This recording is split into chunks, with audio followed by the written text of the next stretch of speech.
Alhamdulillah, Alhamdulillahi Rabbil Alamin.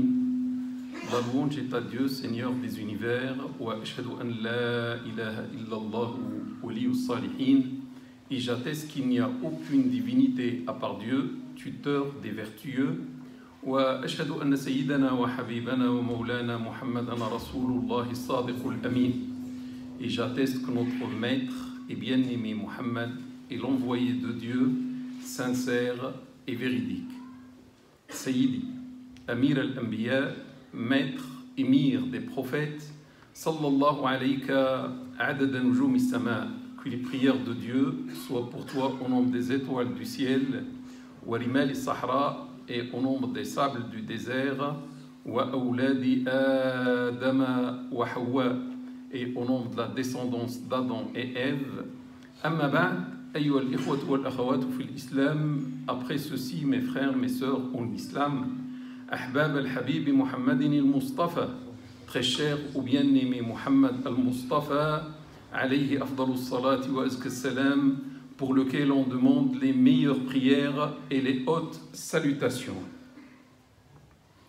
Dimanche dernier, lors des élections européennes en France, et suite aux résultats, ou suite à la gravité des résultats et du choc, le président de la République a décidé de dissoudre le Parlement. Et là, cette décision a représenté une secousse dont l'amplitude, les effets et le bruit ont atteint tout le monde, c'est-à-dire en dehors de la France. Ces résultats et maintenant la dissolution du Parlement mettent ou nous montrent ou nous mettent face à un avenir incertain pour le pays et bien sûr pour les musulmans qui constituent une composante de ce pays.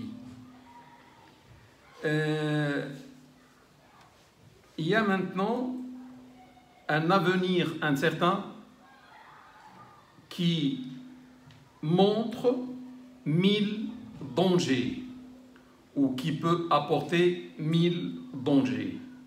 La situation, mes frères et mes sœurs, est très grave. Je ne vous apporte rien. Peut-être vous connaissez la politique mieux que moi. Mais j'aime quand même attirer l'attention sur un point, peut-être qui est passé inaperçu, c'est l'abstention. Le score de l'abstention, le taux de l'abstention qui était égal à 48,5%, que je peux dire égal à 50%. On peut arrondir à 50%, ça veut dire dimanche dernier, il y avait un Français sur 2 qui n'est pas parti voter. Il n'y a que la moitié des Français qui a voté. Ce qui a causé, bien sûr, ces résultats. Parmi les abstentionnistes, il y a bien sûr des musulmans. Ce qui choque, ce qui me choque en tant que musulman vivant en France, de voir des musulmans et des musulmanes qui ne prennent pas le soin de se déplacer pour aller voter alors qu'on savait tous et toutes que la situation était grave. Pourquoi ces musulmans ne se déplacent pas pour aller voter? Ils disent que les élections sont haram. Les élections, le fait de voter est haram en islam. Et ça va donner le sujet d'aujourd'hui. Je m'interroge devant vous et devant Dieu. Voter est-il haram en islam? Voter est-il illicite dans la religion musulmane? Pour répondre, je vais donner mon point de vue, mon avis à propos de ce thème, que je résume en 2 mots. Mon point de vue les élections constituent un devoir civique. Je ne vous apporte rien, ça vous le savez, et une obligation religieuse. Ça, c'est mon point de vue. Les élections représentent pour moi un devoir civique et un devoir religieux. Je vais détailler ce point lors de ce discours et après, à la fin, je vais discuter, je vais analyser les arguments de ceux qui interdisent le vote et je vais donner aussi l'avis de ceux qui l'autorisent. Ainsi, Inch'Allah, on part le cœur apaisé. Je commence par un grand A, c'est mon point de vue personnel. Premier point, les élections n'existaient pas dans le passé. Les élections sont inédites. À l'époque du prophète Salat, il n'y avait pas quelque chose qui s'appelait les élections. Donc, par conséquent, il n'y a pas de texte, ni coranique, ni prophétique, qui interdisent les élections. Cherchez-moi le verset coranique, cherchez-moi le hadith prophétique qui dit les élections sont interdites. Ça n'existe pas par les élections datent de notre époque. Là, je vais utiliser une règle usulique, une règle fondamentale dans le fiqh musulman, donnée par les savantissimes du monde musulman. La règle est al-aslu fil ashya'i al-ibaha. Le principe en matière des choses est la permission. Toute chose est autorisée. En principe, dans ce monde-là, que Dieu nous a soumis, dans plusieurs versets coraniques, il nous a dit qu'il nous a soumis le monde entier, la terre entière. C'est-à-dire tout est soumis à nous, tout est halal pour nous. Sauf s'il y a un texte qui vient de la religion qui interdit la chose. Je souligne encore la règle usulique, fondamentale, le principe en matière des choses est la permission. Tout est permis, sauf s'il y a un texte. Donc, les élections pour choisir dans un pays comme la France des responsables, des dirigeants avec une méthode pacifique, je souligne pacifique, reste licite, reste halal, reste permise, surtout si on compare ces élections et la démocratie qui se trouve en Occident avec la dictature qui se trouve dans d'autres régions du monde, avec l'injustice, l'absence des droits de l'homme qui se trouve dans d'autres parties du monde. Et l'alternance dans d'autres parties du monde qui n'est pas démocratique et qui sont des dictatures a lieu souvent par la guerre civile et a lieu souvent par des coups d'État, là où on tue des personnes. Choisir entre ce modèle de dictature et ce modèle d'élection libre, le choix est vite fait, surtout, il n'y a pas de texte qui l'interdise.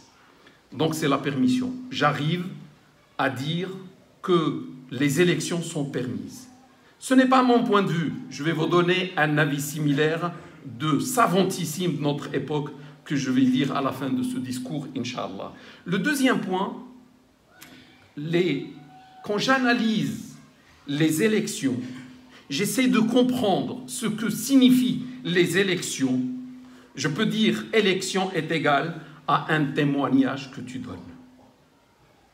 Un témoignage à propos de candidats à la responsabilité, des candidats qui veulent prendre la responsabilité.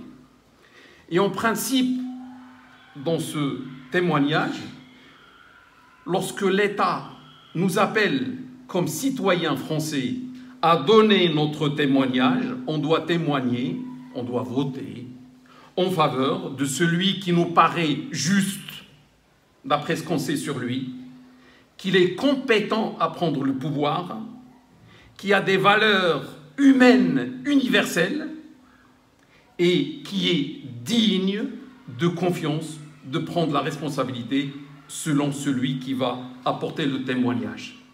Autrement dit, lorsqu'il y a un candidat qui est bon, alors qu'il était au pouvoir, mais il nous a montré qu'il était bon, on lui renouvelle notre confiance. On vote pour lui parce qu'on a vu qu'il était bon. Pourquoi on va changer quelqu'un qui est bon? Celui qui était au pouvoir, il nous a montré qu'il est mauvais par ses choix, par sa politique, etc. On l'enlève pacifiquement. On ne vote pas pour lui. On ne témoigne pas en sa faveur. Ou bien c'est quelqu'un qui n'avait pas le pouvoir et qui se présente, on sait d'après ses dires, d'après son programme, qu'il représente un mal, qu'il représente un danger, on ne vote pas pour lui non plus. La règle est la suivante, lors des élections, c'est qu'entre deux bons, il y a deux qui se présentent et les deux sont bons. On choisit le meilleur. Entre un bon et un mauvais, on va témoigner en faveur du bon. Et lorsqu'il y a deux mauvais, la règle du fiqh islamique dit le moindre mal. Choisir celui qui représente un moindre mal, ça veut dire choisir le moins pire. Les deux sont mauvais. Et il n'y a que eux. Il n'y a pas d'autre choix. Ben, tu vas choisir celui qui représente le moindre mal. C'est de la logique.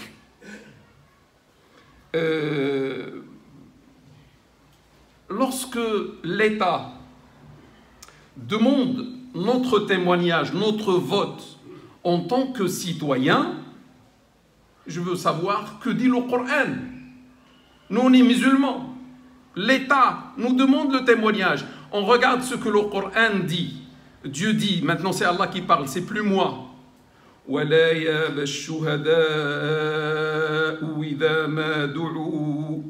Une fois appelés à témoigner, les témoins ne doivent pas refuser le témoignage. Signé Allah.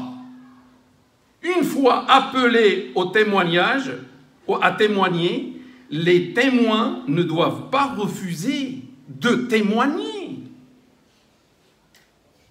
Les musulmans ne doivent pas refuser de voter, alors que le vote n'est qu'un témoignage. Dieu dit, comme si ce n'était pas suffisant, et comme si on n'a pas compris. Dieu dit encore d'autres choses. Regardez ce que Dieu va dire par la suite. Il dit, وَلَا تَكْتُمُوا الشَّهَادَةَ وَمَنْ يَكْتُمْهَا فَإِنَّهُ آثِمٌ قَلْبُهُ. Ne dissimulez pas le témoignage. Ne cachez pas le témoignage. Quiconque s'en rend coupable commettra un péché en son âme et conscience. Allah est parfaitement au courant de ce que vous faites. Chapitre Al-Baqarah, chapitre la vache, vous pouvez vérifier versets 82 et 83. Dieu dit, ne cachez pas le témoignage. Ne dissimulez pas le témoignage. Celui qui le fait a un péché dans le cœur, est un désobéissant, est un pécheur. Donc le manque de témoignage, l'absence, le refus du témoignage, le refus d'aller voter est interdit en islam. Ça veut dire l'abstention est haram. On me dit voter c'est haram, moi je leur dis votre abstention est haram. Et je donne mes arguments. Pourquoi l'abstention est haram? Parce que c'est un refus du témoignage que l'État nous demande. L'État demande à ses témoignants, à ses citoyens, il y a beaucoup de candidats. Je vous laisse témoigner en faveur de ceux auxquels vous voulez passer la responsabilité. Et ce haram, méfiez-vous mes frères et mes sœurs, ce haram devient une énormité. Ce haram devient un péché majeur, kabira, si le manque de témoignage, le manque de vote mène vers la corruption et le désordre dans le pays. Là, c'est plus un péché ou un haram simple ou mineur. Non, si à cause de ton abstention, le désordre vient au pays, la corruption prend part au pays, l'injustice s'installe dans le pays, tu auras commis là un péché majeur. Dieu dit dans un verset coranique, il parle de la corruption. Wallahu la yuhibbul fasad. Et Dieu n'aime point le fait de créer la corruption. Il n'y a pas la corruption et quelqu'un l'apporte. Et l'autre regarde et se tait. Et au lieu d'agir, il dit non, c'est haram. Il ment même sur Dieu. Alors que Dieu n'aime pas la corruption. Qu'est-ce que tu fais? Il y a des élections devant toi. Tu peux agir. Tu dis non, c'est haram. Et tu laisses celui qui va corrompre la terre et le pays prendre le pouvoir. Je ne comprends pas comment on réfléchit. Est-ce qu'on a le cerveau? Est-ce qu'on a la tête? Ou est-ce qu'on a perdu tout ici en France? Si la corruption prend part au pays à cause du non-témoignage, de l'abstention, celui qui a fait ça, je lui dis, ici, avant le jour de la résurrection, je lui dis, mon frère ou ma sœur, sache seulement, tu es libre, fais ce que tu veux, tu es libre, mais sache que tu es un complice. Sache que tu es un associateur de la corruption qui va frapper la France. Tu es associé, tu es complice par ton silence, par ton abstention. Et sache que Dieu n'aime pas les gens de ce type, il l'a dit. Dieu n'aime pas la corruption et n'aime pas les corrupteurs. Et ceux qui aident les corrupteurs à prendre le pouvoir, et ton abstention était une aide à ces gens-là. Le troisième point, j'utilise pour démontrer l'obligation, j'utilise une règle qui est célèbre dans les usul du fiqh, dans les fondements du fiqh. C'est une règle fondamentale chez nos savantissimes de 14 siècles. Ça s'appelle Qa'idat Saddu ad-Dara'i'. Ça s'appelle la règle du principe de la prévention des prétextes. J'explique cette règle. Tout ce qui mène vers le haram est haram. Ça, c'est une règle divine. C'est une règle islamique. Tout ce qui mène au haram est haram. Tout ce qui mène vers l'illicite est illicite.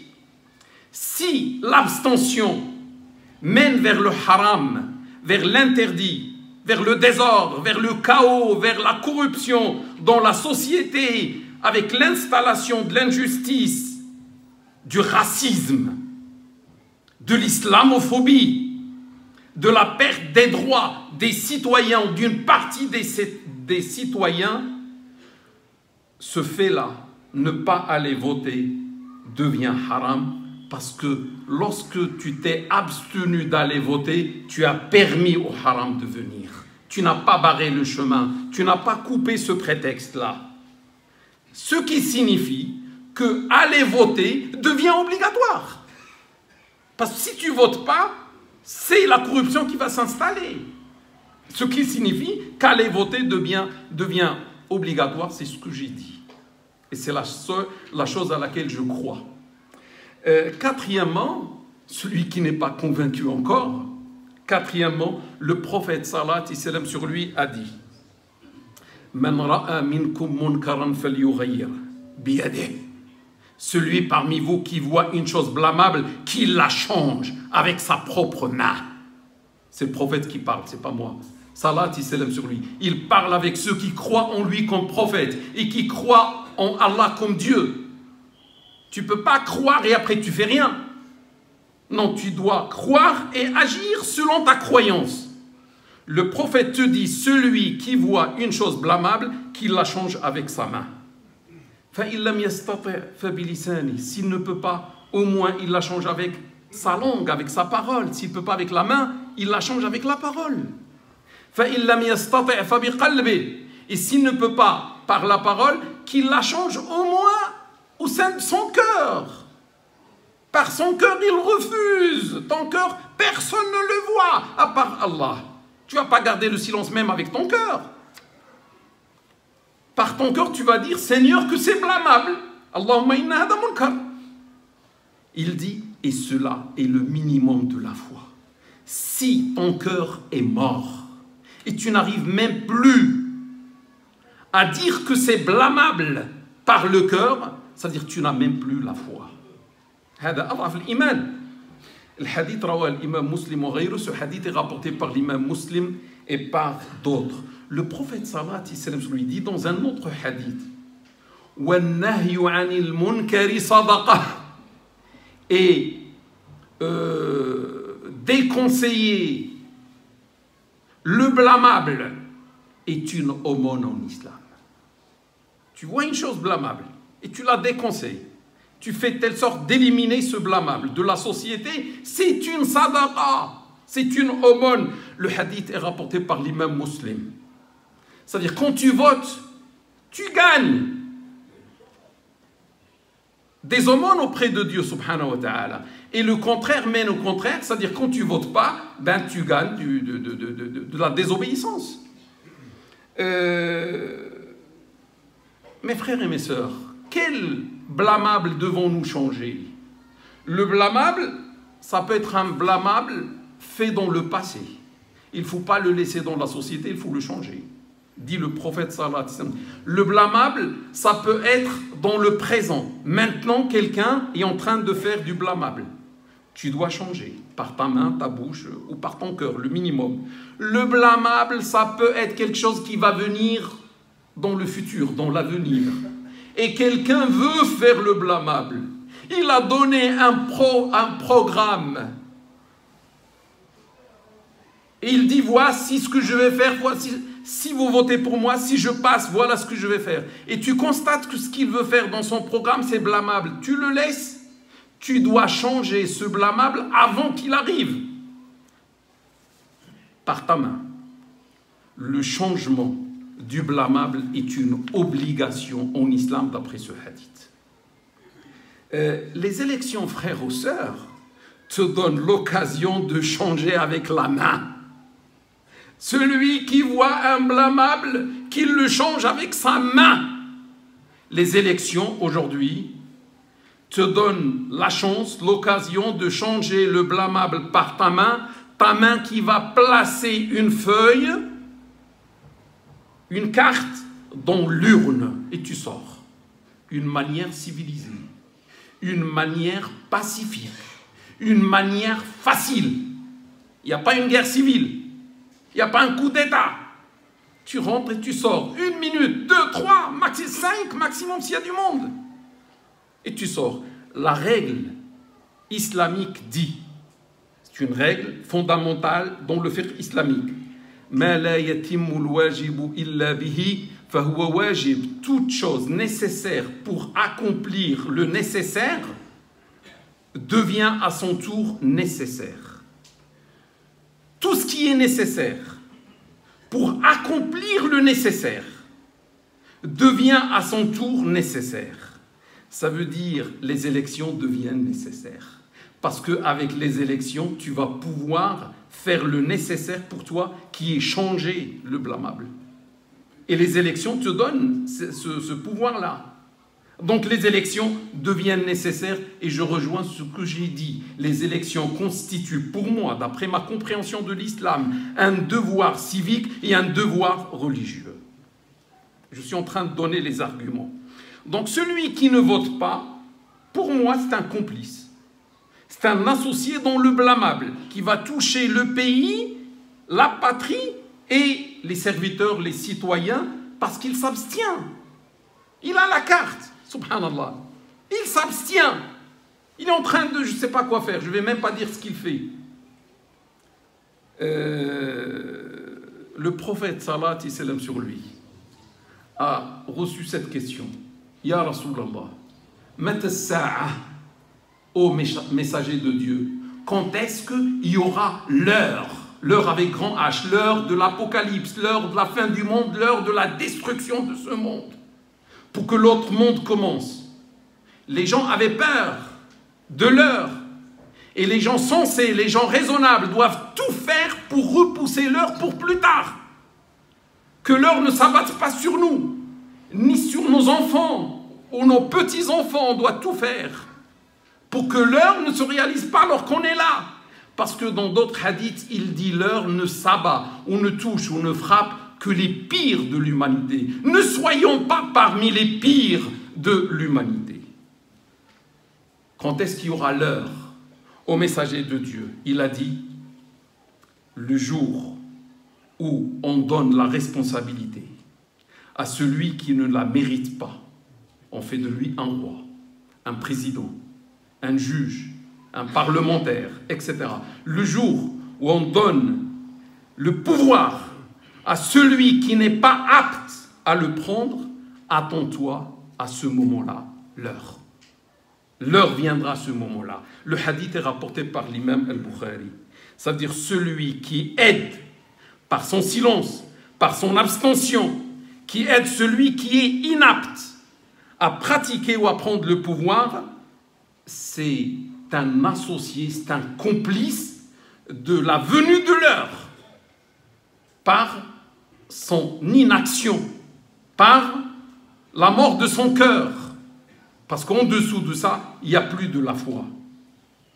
Le prophète salat et salam sur lui dit dans un hadith, un homme qui voyageait et qui a vu une branche d'épines sur le chemin, il l'a enlevé du chemin afin que ce mal-là ne touche pas les passants. Qu'est-ce qu'il dit dans la suite? Dieu l'a remercié et lui a pardonné. Quelqu'un qui est... Le hadith est unanimement authentique, rapporté par Bukhari, par Muslim. Là, c'est une branche où il y a des épines. Lorsque tu l'enlèves, Dieu te remercie, te pardonne tous tes péchés. Tu deviens un homme du paradis. Le chemin, par ce chemin, il y a quelques-uns qui passent, peut-être. Une dizaine, quelques dizaines. Que dire de celui, par son vote, va éliminer le mal à venir pour 68 millions d'habitants. Pour quelques gens, tu enlèves le mal, Dieu te pardonne tous tes péchés. Tu élimines le mal ou le danger pour 68 millions de Français. Comment Dieu va faire? Il va bien sûr te pardonner tes péchés, comme il l'a dit dans ce hadith. Le cinquième point, mes frères et mes sœurs, le devoir civique est égal à un devoir religieux, pour moi, d'après ce que je sais. Dans certains cas, pas toujours, mais dans certains cas, le devoir civique devient un devoir religieux. Je donne un exemple. Pour faciliter la compréhension. L'humanité, à notre époque, a inventé un code qui s'appelle le code de la route. Pourquoi vous avez inventé ce code? C'est pour préserver la vie humaine, c'est pour préserver les vies. Et l'humanité a fait de ce code un devoir civique. Mais si on réfléchit, mes frères et mes sœurs, préserver les vies, c'est une nécessité parmi les 5 nécessités en islam. Ça veut dire, ça devient aussi un devoir religieux. Et du coup, celui qui ne respecte pas le code de la route et tue une personne, il devient responsable devant la justice humaine et devient aussi un tueur pour Dieu subhanahu wa ta'ala parce qu'il n'a pas respecté un code qu'on disait seulement civique. Vrai ou faux? Vrai. Par analogie, l'humanité à notre époque a inventé un système d'alternance du pouvoir pour que le pouvoir ne reste pas toujours entre les mêmes mains. Et tout cela pour préserver la justice, les droits de l'homme, l'égalité, la liberté, la fraternité dans une société. Et tout ça, ce sont des valeurs musulmanes. L'humanité a fait ça un devoir civique. Ben, ça devient un devoir religieux. Si par manque de vote, il y a un corrupteur, un tyran qui va prendre le pays et l'enfoncer dans sa tyrannie, ben tu es responsable devant Dieu subhanahu wa ta'ala. Dieu n'aime pas la tyrannie, mais tu es complice. Je pense que la démonstration est faite. Le 6e point avec lequel je finis ce premier discours, mes frères et mes sœurs, je m'adresse cette fois-ci aux musulmans, qui sont nos frères et nos sœurs, qui se trouvent ici en France, et qui font la propagation, le partage, la diffusion, l'expansion d'idées qui disent que voter, c'est interdit. Et ils importent tout cela de l'extérieur. C'est des gens d'autres pays qui font des fatwas pour notre pays, alors qu'ils ne vivent pas avec nous, ils ne connaissent pas ce qu'on subit, ce qu'on vit en France. Ils n'ont même pas le droit de faire ce genre de fatwa. Et certains frères, certaines sœurs écoutent ces fatwas, adhèrent et propagent. Je leur dis, je vais supposer que votre fatwa est juste. D'accord, mes frères et mes sœurs, vous m'entendez? Je suppose, j'adhère pas à votre fatwa, mais je suppose qu'elle est juste, elle est vraie. Ça veut dire les élections sont interdites en France. Ben, la réponse que je vais vous donner, nous savons en islam que les nécessités autorisent les interdits. Qu'allez-vous me dire? Dieu a interdit le porc, mais il l'a autorisé Dieu. Et il l'a autorisé en cas de nécessité. Pour sauver une vie. Si vous dites que les élections sont interdites, devant la nécessité là, le chaos dans lequel on se dirige, le désordre, pas possible, et l'injustice, et la corruption, est-ce qu'il ne devient pas autorisé devant cette nécessité de sauver pas une seule personne? Dieu, pour une seule personne, a autorisé de manger le porc ou de boire le vin, qui sont interdits. Il ne devient-il pas autorisé de sauver des millions, et parmi eux des millions de musulmans? J'appelle votre raison, mes frères et mes sœurs. Vous qui interdisez pour nous, et pour nos frères, et parmi nous, il y a des gens qui vous suivent, qui vous écoutent, surtout quand vous dites « le savantissime tel a dit ». D'accord. Mais il y a la nécessité, et Dieu même, devant la nécessité, a autorisé l'interdit.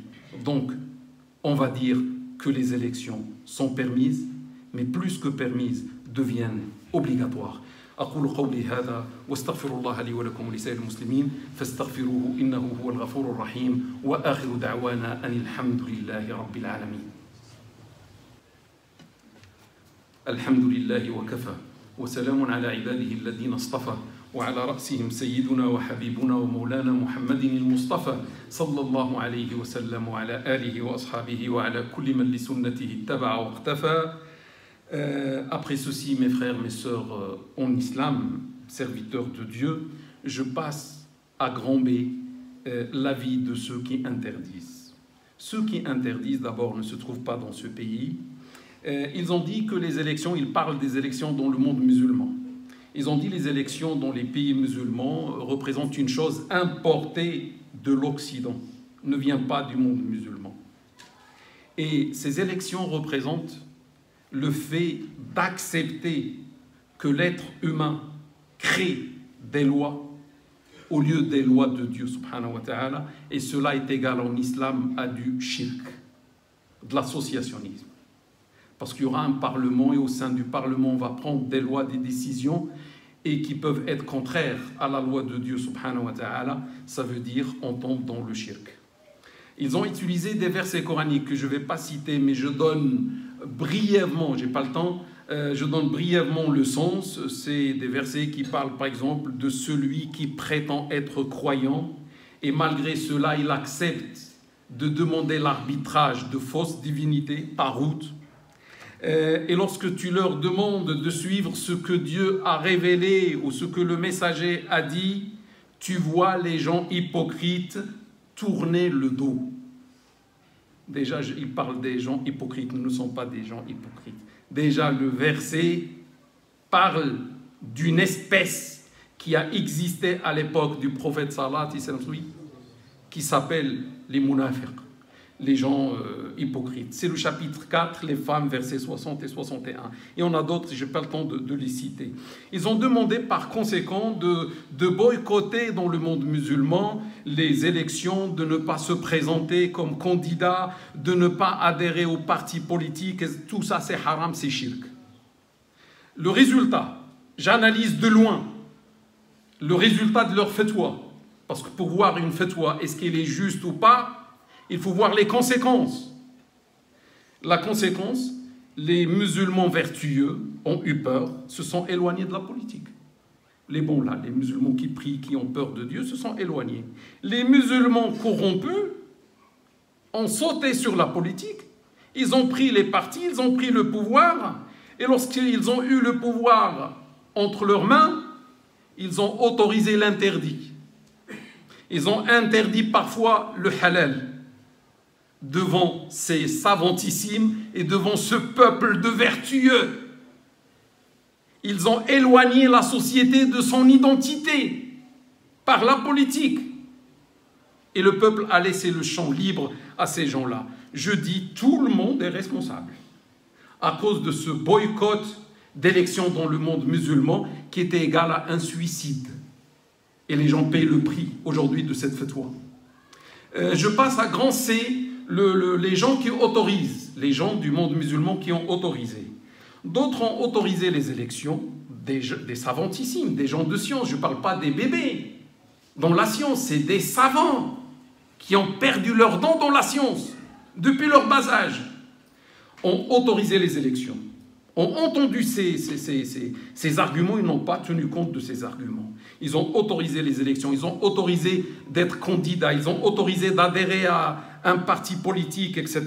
Ils ont dit, mais tu le fais avec l'intention, parce que Dieu regarde l'intention, avec l'intention de la volonté de la justice dans le pays, la liberté dans le pays, les droits de l'homme dans le pays, le bien pour la patrie et pour le citoyen.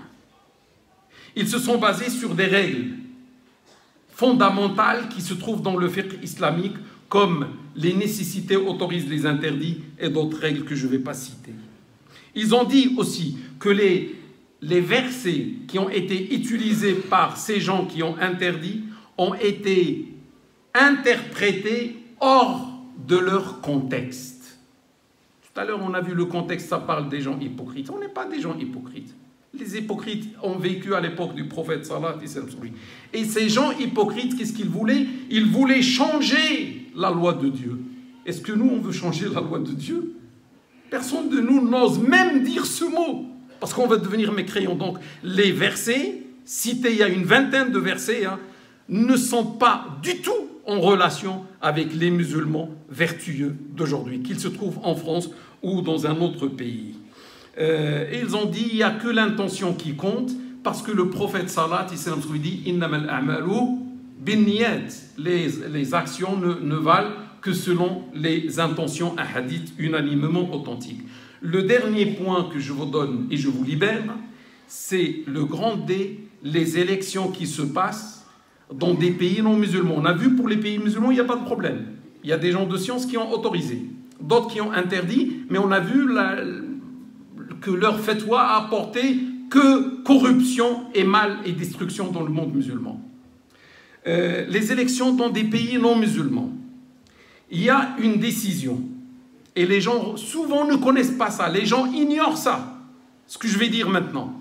Il y a une décision, un قرار مجلس المجمع الفقهي الإسلامي الذي اجتمع في مكة من 3 إلى 7 نوفمبر سنة 2007. La décision du Conseil de l'Académie mondiale du fiqh islamique qui s'est réuni dans la Mecque. Je dis bien dans la Mecque. C'est un conseil international mondial des pays musulmans. Tous les pays musulmans sont représentés. Il y a des savants qui viennent de tous les pays musulmans, qui s'est réuni du 3 au 7 novembre en 2007 sur une question venant de l'Europe, du monde occidental. Qu'est-ce que vous dites? Est-il halal pour nous les musulmans qui vivent en Europe ou en Occident de voter ou pas, ou c'est haram. 24 savantissimes du monde musulman ont donné la réponse. Cette réponse n'est pas la mienne. Elle vient de 24 savantissimes, alim, hommes de science. Il est permis, je donne un résumé de la fatwa. Celui qui peut la chercher, je donne les références, il peut la chercher. Elle est sur Internet. Il est permis aux musulmans, citoyens dans un pays non musulman, de participer aux élections, vu ce que celles-ci peuvent apporter comme avantage et comme intérêt aux musulmans au sein de ces pays pour défendre les droits des musulmans et pour acquérir des intérêts pour la minorité musulmane dans le domaine religieux et dans le domaine profane. Celui qui va aller voter, il doit avoir dans le cœur comme intention réaliser les avantages pour les musulmans et éloigner le mal des musulmans et la nuisance pour les musulmans. Et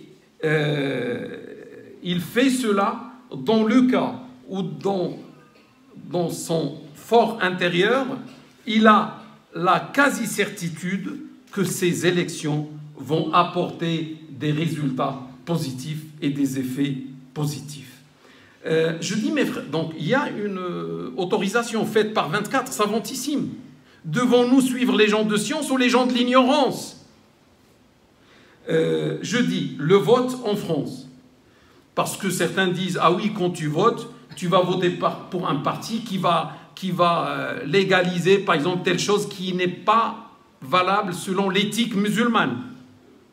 Je dis, quand on vote ici en France, nous approuvons pas les lois qui sont contraires à notre éthique musulmane. C'est pas ça le but. Tu votes ou tu ne votes pas, ces lois vont passer. Parce qu'on est dans un pays qui n'est pas musulman. Et les gens ont leur âme et conscience, ils croient que c'est bien, ils vont voter pour ça. Ils ont le droit de le faire, ils ne sont pas musulmans. Donc tu votes ou tu ne votes pas, cela va se faire. Mais quel est le plus que tu apportes quand tu votes? Le plus, c'est que tu vas éloigner les racistes. Tu vas éloigner les islamophobes. Tu vas éloigner les injustes et les tyrans. C'est ça. Et tu vas voter pour celui qui apporte plus de droits, de liberté, etc. C'est ça le plus. Et tu n'es pas responsable par ton vote de ce qui va se passer comme autre chose. Je dis aussi à ces frères et ces sœurs qui nous disent que voter est interdit, je leur dis à partir de ce mimbar, vous dites que voter est interdit, je vous dis que ceux qui ont fait cette fatwa, on les connaît ces gens-là, qu'Allah leur pardonne. Ces gens qui ont fait ce genre de fatwa que voter est haram, on les connaît, mais on connaît ce qu'ils disent à côté. Ils disent qu'avoir la nationalité est haram. La nationalité française est haram. Moi, je ne dis pas ça. Je ne dis pas que la nationalité est haram. Donc, ils disent que la nationalité est haram. Ils disent que vivre en France est haram parce que c'est un pays de mécréance. Mes frères, mes chers frères et sœurs, pourquoi vous avez accepté, sélectionné seulement la loi de ne pas voter et vous avez dit on ne vote pas, c'est haram, et vous êtes resté en France. Et vous avez la nationalité française. C'est quoi ce double discours? Je ne comprends pas. Si vous croyez que voter est haram, la nationalité française est haram pour vous, pas pour nous. Parce que Dieu vous juge selon votre conviction. Et vivre en France est haram. Pourquoi d'abord, vous-même, vous n'avez pas écouté ces savants lorsqu'ils vous ont dit de ne pas vivre en France, de quitter la France et de ne pas avoir la nationalité? Vous n'avez pas écouté ces gens-là. Ils voulaient que nous, on les écoute à votre place. On ne va pas écouter ces gens. La fin, le vote est permis. Le vote est obligatoire pour tous les musulmans français. L'avenir est effrayant. L'avenir, je le dis, fait peur. La situation est grave. Les indices sont montrés à partir des programmes de chacun. L'avenir n'est connu que par Allah Ta'ala wa Tabarak. Donc nous devons faire tout ce que nous pouvons, nos frères et sœurs, en allant voter, chacun selon son âme et conscience, pour le parti qu'il croit qu'il va être juste, qu'il va respecter les droits de l'homme, qu'il va apporter plus de liberté, plus de droits, etc. en France. Et je m'arrête là.